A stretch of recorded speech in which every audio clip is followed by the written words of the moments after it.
લીંબુ ચમચીની સ્પર્ધામાં લીંબુ પડી જાય અને વ્યક્તિ સૌની આગળ નીકળી જાય તો એ જીતી શકે? ના રે, લીંબુ પડી જાય તો વ્યક્તિ આગળ નીકળવા છતાં હારી જાય. આ લીંબુ એટલે આપણા સંબંધો. આ સંબંધોને લીંબુની જેમ સાથે રાખવા જોઈએ. સંબંધો સફળ થવા માટે પૂરક છે અને સફળ થયા પછી સંબંધો વગર અધૂરક છે. વાહ, તો ક્યાં ક્યાં સંબંધો સંભાળવા જોઈએ? પ્રથમ સંબંધ માતા પિતા અને ભાઈ બહેન, બીજો પતિ પત્ની, ત્રીજો ગુરુ શિષ્ય, ચોથો મિત્ર, પાંચમો પ્રકૃતિ, છઠ્ઠો રાષ્ટ્ર અને સાતમો સંબંધ ભગવાન સાથેનો. આ સાતેય સંબંધમાં સ્વાર્થને બદલે સ્નેહ આવે તો જીવન આનંદથી છલોછલ ભરાઈ જાય. ચાલ, તને એકે એક સંબંધ કેવી રીતે શ્રેષ્ઠ બને તે બતાવું. ચલો. બેટા, આ શું કર્યું તે? પાછળ જ પડી ગઈ છે.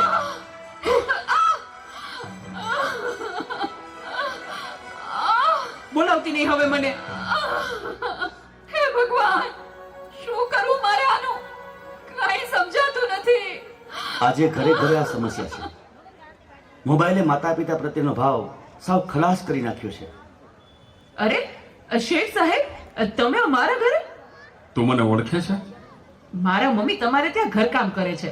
એ સુશીલા એન્ડ કંપનીના માલિક ને. તમને તો આખું શહેર ઓળખે છે. તને ખબર છે બેટા સુશીલા કોણ છે અને હું આ સુશીલા કંપનીનો માલિક કેમ બન્યો? ના. તો સાંભળ. અતિશય સાધારણ કુટુંબમાં મારો જન્મ થયો હતો. હું સુતો પારણે પુત્ર નાનો, રડું છેક તો રાખતો કોણ છાનો. મને દુખી દેખી દુખી કોણ થાતું, મહાહેતવાળી દયાળી જમાતું. જોરદાર તાળીઓ. હું સુતો પારણે પુત્ર નાનો, રડું છેક તો રાખતો કોણ છાનો. મને દુખી દેખી દુખી કોણ થાતું, મહાહેતવાળી દયાળી જમાતું. મારા બા અને બાપુજીએ ખૂબ મજૂરી કરી મને ભણાવી ગણાવીને લાયક બનાવ્યો. હું ખૂબ પૈસા કમાવા લાગ્યો. લગ્ન પછી જુદો રહેવા લાગ્યો અને મા બાપને ભૂલી ગયો. પણ કુદરતે મને થપાટ મારી. મારી બંને કિડની ફેલ થઈ. મારી પત્નીએ આ વાત સાંભળીને ડિવોર્સ લીધા. પણ મારી માએ જ્યારે આ વાત સાંભળીને ત્યારે ગાંડી ઘેલી થઈને દોડતી શું પૂછાઈ ગયું હે? હું છું ને તારી બા. હું જીવું છું ને ત્યાં સુધી તને કઈ નહીં થાય દીકરા. અરે ભગવાને મને તારા માટે જ તો આ 2 કિડની આપી છે. ડોક્ટર સાહેબ, તમે મારી આ 2 કિડની કાઢી લ્યો. પણ મારા દીકરાને કઈ ન થવું જોઈએ સાહેબ, કઈ ન થવું જોઈએ. માથી મોટું કોઈ નહીં, મળે ને હોય ધરધર કે જગદીશ. સૌ કોઈ નમાવે શીશ, અંબા આગળ આલિયા.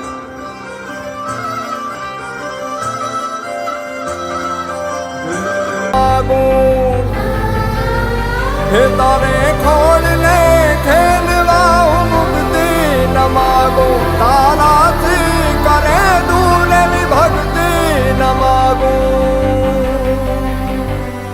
સુકામાં સુવાડે બિને પોડી પોતે, પીડા પામુ પાંડે તજે સ્વાદ તોતે. મને સુખ માટે કટું કોણ ખાતું, મહાહેતવાળી દયાળી જમાતું. સુકામાં સુવાડે બિને પોડી પોતે, પીડા પામુ પંડે તજે સ્વાદ તોતે.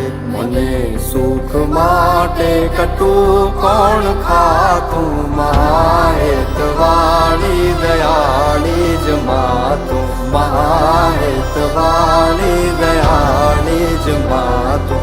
મહાહેતવાળી દયાળી જમાતું. હું જીવું છું. આજે ગમે તેવી મીટિંગ હોય ને, મારી માનો ફોન આવે એટલે બધું સાઈડમાં મૂકી દઉં છું.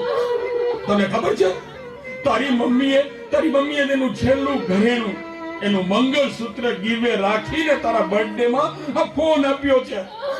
અને તે આ ફોન માટે હળદૂત કરી, તારી માને હળદૂત કરી. શું વાત કરો છો? મને નથી ખબર.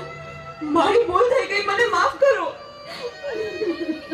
જો બેટા, ઘરે ભગવાન જેવી મમ્મીને હેરાન કરીશ ને તો મંદિરે ભગવાન પણ તને માફ નહીં કરે. એટલે તો તારે માફી જ માંગવી હોય ને તો તારી મમ્મીની માફી માંગ. મમ્મી સોરી, આ ફોન પાછળ હું એટલો આંધળો થઈ ગયો હતો. મને માફ કરી દે મમ્મી. અરે એમાં શું બેટા, ભૂલી જા એ બધું. મારા દીકરા ભૂલી જા. જો હું પણ ભૂલી જાઉં છું. અરે મારા માટે તો મૂંગી કેટલું દુઃખ સહન કરતી રહી, અને હું તને હેરાન કરતો રહ્યો. મને માફ કરી દે મમ્મી. આજે વચન આપું છું મમ્મી, મને સુખી કરવા તે તારા સુખોનો ત્યાગ કર્યો છે ને, હું દુનિયાના બધા સુખો તારા ચરણે ધરીશ. એ માટે હું તન તોડ મહેનત કરીશ. મમ્મી, તારું નામ દુનિયામાં રોશન કરીશ. મમ્મી, તારું નામ દુનિયામાં રોશન કરીશ. સુખાવા સુવારે દિને તોડી પોતે પીડામાં બંને તજે સ્વાદ પ્રોતે મને સુખ માગે તું કરું ખાતું મહાએ તમારી દયાળી જમાતું મહાએ તમારી દયાળી જમાતું મહાએ તમારી દયાળી જમાતું દયાળી જમાતું મહાએ તમારી દયાળી જમાતું મહાએ તમારી દયાળી જમાતું. વિડિયો આ બાજુ ફેરવો. નાટકને જોરદાર તાળીના ગડગડાટથી વધાવો સાહેબ. આ કોઈ નાનું હોનું નાટક નથી. નાટકના માધ્યમથી તમારા સુધી આ સંદેશને પહોંચાડવાની કોશિશ કરી છે, અને આમાંથી વધારે નહીં તો હોય 75, હોય 25, અને હોય કદાચ 5% પરિવર્તન આવીને માને કદાચ સાચવવાનો જીવ થાય ને, સમજી લેજો કે આજનો આ 14મો સ્નેહ મિલનનો સમારોહનો જે થાય છે ને, એ સફળતાનો યોગ આ નાટકને જાય છે. બાપ જોરદાર તાળીના ગડગડાટ. ધન્યવાદ.